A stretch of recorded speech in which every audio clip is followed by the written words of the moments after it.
En la ciudad que habito se cuenta una historia desde hace muchísimo tiempo. Generaciones de generaciones la han contado. Es la leyenda de un indígena de nombre Francisco Cantuña, que pacta con el diablo para que le ayude a terminar el gran atrio, el pretil de la iglesia de San Francisco. Pero en la madrugada, Cantuña esconde una piedra, gana el pacto al diablo y el diablo se retira avergonzado. Cada vez que cuento esta historia, y créanme que la he contado cientos de veces, tengo el cuidado de aclarar que ese mismo relato, casi acción por acción, la he escuchado en dos ciudades distintas. Segovia, en España, y Colonia, en la actual Alemania. Los cambios son mínimos. Donde aquí es la iglesia de San Francisco, allá es el acueducto romano o la gran catedral gótica.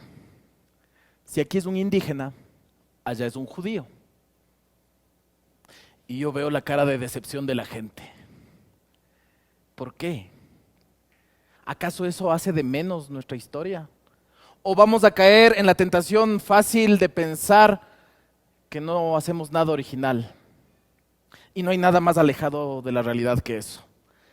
Las grandes leyendas, las grandes narraciones, los ciclos narrativos son historias universales que los seres humanos nos contamos desde tiempos inmemoriales, generación tras generación.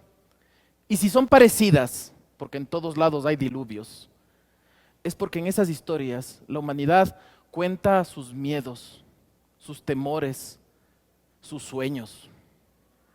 Las historias nos construyen como comunidad. El lenguaje es poderoso.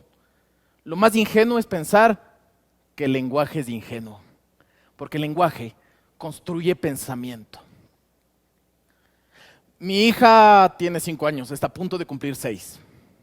Y verla crecer para mí ha sido un proceso maravilloso de descubrir cómo el lenguaje nos va constituyendo como seres humanos.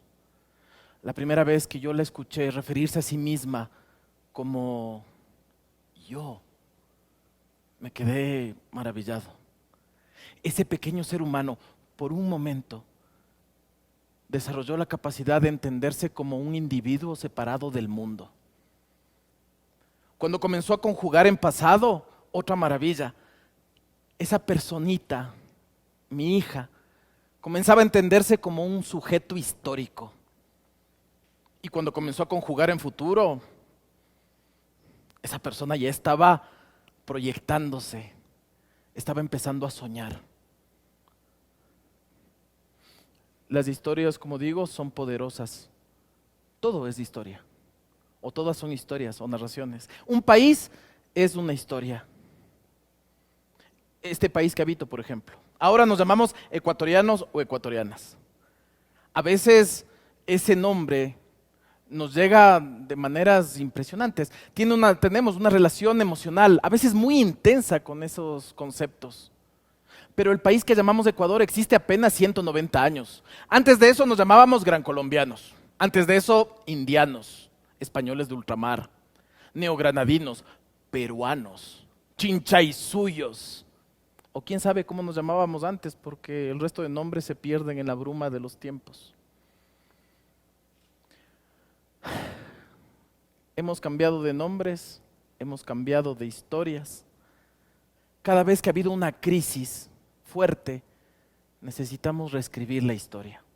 Necesitamos buscar nuevas narraciones, reconfigurarlas, volverlas a contar, hallar en ellas claves para seguir avanzando. Pero ahí hay un problema, algo que preocupa. A veces cuando yo camino por la ciudad me encuentro con gente, amigos, conocidos, desconocidos, y escucho una frase brutal, contundente. Es que nosotros, los verdaderos quiteños. Y normalmente después de esa frase viene algún tipo de exclusión, de discriminación contra un grupo humano que no es verdadero. Y ahí es cuando yo me quedo como sorprendido, veo a mi interlocutor así medio, no sé qué pensar. Hay una manera de ser habitante de esta ciudad. Hay un verdadero quiteño, una verdadera quiteña. Hay una manera única y excluyente de ser algo. ¿Qué somos al final? Y ahí es donde creo que hay que decidir que el verdadero quiteño tiene que morir. Bueno, la idea del verdadero quiteño. Por supuesto, es una cuestión poética. De esa muerte nacerá algo más frondoso, más rico, más bello. Hay una palabra que se repite mucho en los textos antiguos, en las crónicas de la primera conquista. Llactayuc. La palabra está en quichua. Llacta en quichua significa tierra, pero es una de las 3 palabras que puede traducirse como tierra. La otra es alpa, que es la tierra de sembrío.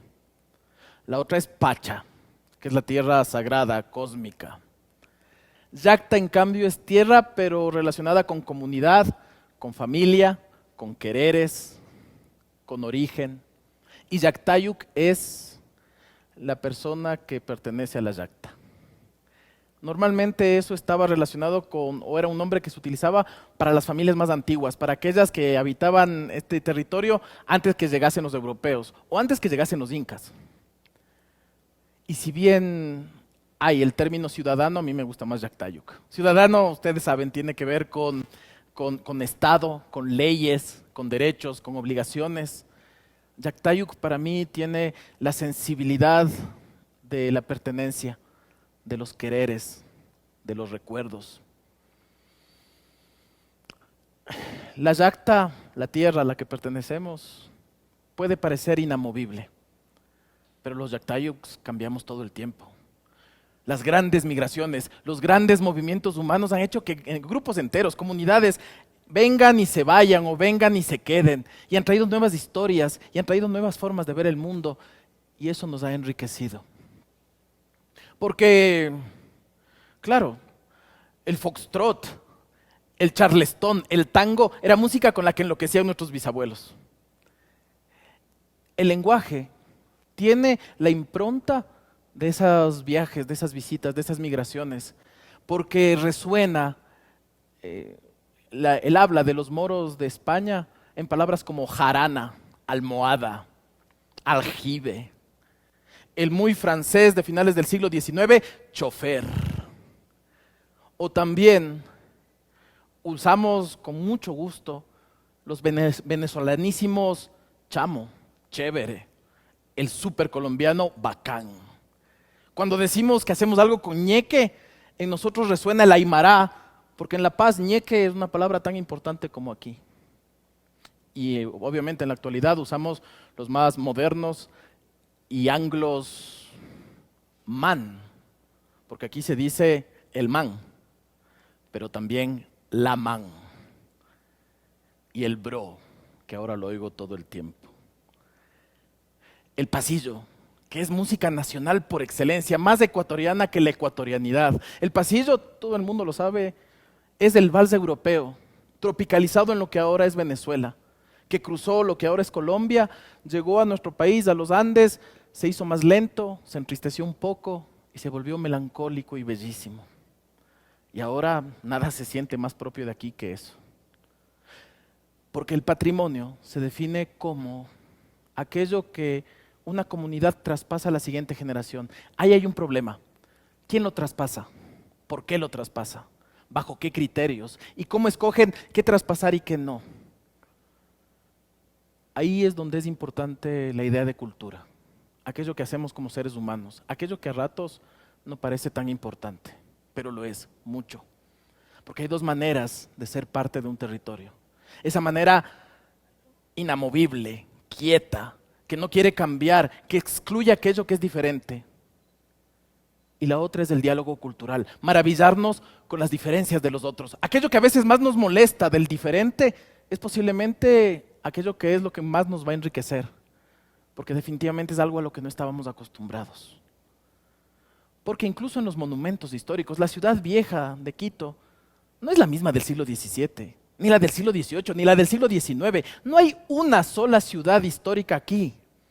Lo que nos ha llegado es el producto de varias destrucciones, construcciones, reconstrucciones, decisiones que han pasado por siglos. Y ahora estamos aquí, ustedes, yo, todos, todas, a punto de iniciar un nuevo viaje. Porque en momentos como estos es cuando más se necesita reconfigurar las historias, construir nuevas historias para el futuro. Ese viaje inicia aquí, pero es el resultado de todo ese viaje histórico que nos ha traído a este momento. Las historias nos curan, estoy convencido de eso. Y las respuestas ya estaban al frente nuestro, solo hay que volver a verlas.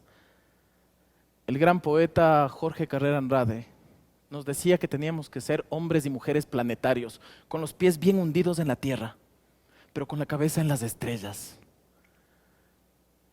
Yo soy el habitante de las piedras sin memoria, con sed de sombra verde. Soy el ciudadano de 100 pueblos y de las prodigiosas capitales, el hombre planetario, habitante de todas las ventanas, de la tierra aturdida por motores. Soy el hombre de Tokio que se nutre de bambú y pececillos, el minero de Europa, hermano de la noche, el labrador del Congo y de la tierra, el cazador de ostiones polinesios. Yo soy el indio de América, el mestizo, el amarillo, el negro y todos los demás hombres del planeta. Sobre mi pecho, los pueblos firmarán un tratado de paz hasta la muerte.